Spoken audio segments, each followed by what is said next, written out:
Lakwatsirang babae. Kapag lakwatsira ka talaga, wala ka talagang pipiliin na oras. Kahit napakadilim pa sa paligid, wala talagang palalampasin na oras. Ang asawa din na sunod-sunuran, imbis na suwayin ang asawa, sunod-sunuran. Kay grabe ang epekto sa gayuma sa babae.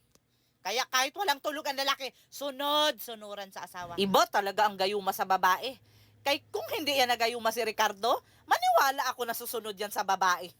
Kay ginayuma man, kaya kahit anong gawin sa babae, susunod-sunod.